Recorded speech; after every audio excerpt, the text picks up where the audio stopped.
Everyone, this is Priyanshu और आज हम केमिकल बैलेंसिंग के बारे में बात करेंगे कि हमें किस तरीके से किसी भी केमिकल इक्वेशन को बैलेंस करना सीखना है। ठीक है, तो चलो स्टार्ट करते हैं। तो सबसे पहले हम लेते हैं मैग्नीशियम ऑक्साइड का एग्जांपल। तो मैग्नीशियम ऑक्साइड किससे बनता है, हम किस चीज़ का रिएक्शन करवाते हैं तो हमें मैग्नीशियम ऑक्साइड मिलता है। बात से ही पता चल रहा है, मैग्नीशियम और ऑक्सीजन का, है ना। मैग्नीशियम और ऑक्सीजन का जब हम रिएक्शन करवाएंगे तब हमें क्या मिलेगा, मैग्नीशियम ऑक्साइड। हमने ये इक्वेशन बना लिया। अब हमें इसे बैलेंस करना है। तो आप यहाँ पे देखो, मैग्नीशियम के एटम कितने हैं, 1। प्रोडक्ट साइड में मैग्नीशियम के एटम कितने हैं, 1। अब हमें क्या करना है कि चलो ये तो सॉर्ट आउट है। अब हमें देखना है ऑक्सीजन का एटम। ऑक्सीजन का एटम यहाँ पे क्या है, 2, यहाँ पे क्या है, 1। तो हमें इसे बैलेंस करना पड़ेगा। हम यहाँ 2 लिख देते हैं। अब आप पूछोगे क्यों लिखा हमने, इसलिए लिखा क्योंकि यहाँ पे O2 है। ऑक्सीजन का तो O2 ही होता है, लेकिन यहाँ पे ऑक्सीजन के एटम कितने हैं, 2। यहाँ पे कितने हैं, 1।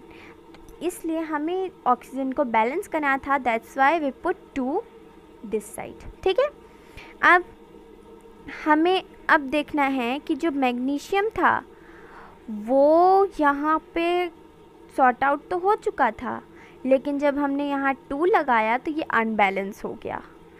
तो हमें यहाँ पे भी 2 लगाना पड़ेगा, क्योंकि यहाँ पे मैग्नीशियम के आइटम कितने हो गए, 2। यहाँ पे भी मैग्नीशियम के आइटम 2 हो गए।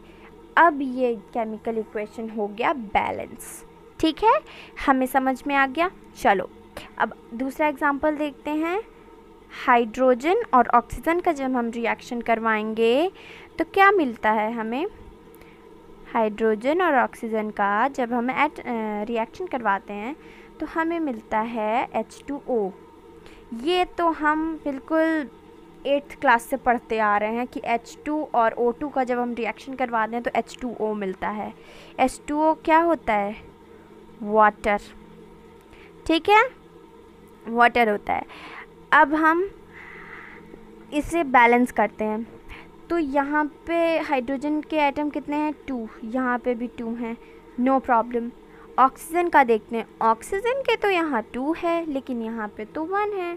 तो हमें क्या करना पड़ेगा, बैलेंस करना पड़ेगा। ठीक है, तो बैलेंस करने के लिए हमें क्या है कि यहाँ पे हमें 2 लगाना पड़ेगा। हमने मैग्नीशियम वाले फार्मूला में ही देखा था, मैग्नीशियम वाले इक्वेशन में ही देखा था हमने कि हमें किस तरीके से बैलेंस करना है। अब हम और एग्जांपल्स करेंगे तो आपको और अच्छे से समझ में आ जाएगा। हमने यहाँ पे 2 लगा दिया, ये ऑक्सीजन बैलेंस हो गया, बट हाइड्रोजन अनबैलेंस हो गया। हाइड्रोजन को भी अब बैलेंस करना पड़ेगा।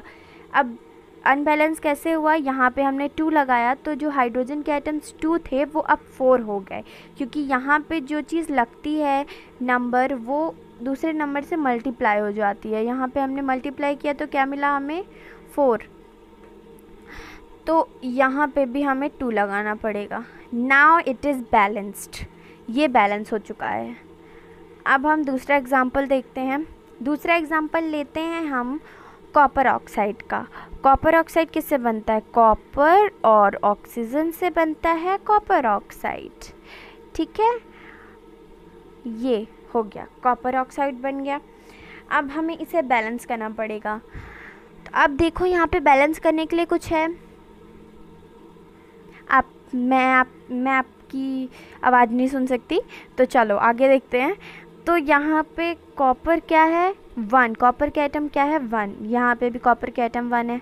ऑक्सीजन के एटम 2 हैं, बट यहाँ पे ऑक्सीजन के एटम 1 है। हमें इसे बैलेंस करना पड़ेगा।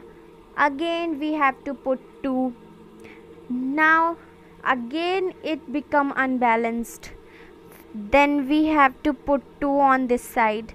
नाउ इट बैलेंस्ड हो गया ना बैलेंस। चलो आपको फिर से समझ लेते हैं हम। यहाँ पे हमने 2 पुट किया क्योंकि यहाँ पे 2 लगाने की वजह से ऑक्सीजन बैलेंस हो गया था, लेकिन कॉपर अनबैलेंस हो गया था। तो हमने यहाँ पे 2 लगा दिया तो ये बैलेंस हो गया। अब हमें समझ में आ गया। अब हम देखते हैं कुछ बड़े एग्जाम्पल। तो बड़े एग्जाम्पल में हम देखते हैं कि सपोज़ आपने एल्युमिनियम ऑक्साइड को जब हाइड्रोक्लोरिक एसिड के साथ जब रिएक्ट करवाया तो आपको क्या मिला, क्या मिलता है? एल्युमिनियम ऑक्साइड को जब आपने हाइड्रोक्लोरिक एसिड के साथ रिएक्ट करवाया तो आपको मिला एल्युमिनियम क्लोराइड प्लस H2O। ठीक है, एल्युमिनियम क्लोराइड मिला और H2O मिला, वाटर। ठीक है, अब हमें इसे बैलेंस करना है। तो एल्युमिनियम का यहाँ एटम कितना है? 2, यहाँ पे क्या है? 1, तो हमें यहाँ 2 लिखना पड़ेगा। हो गया।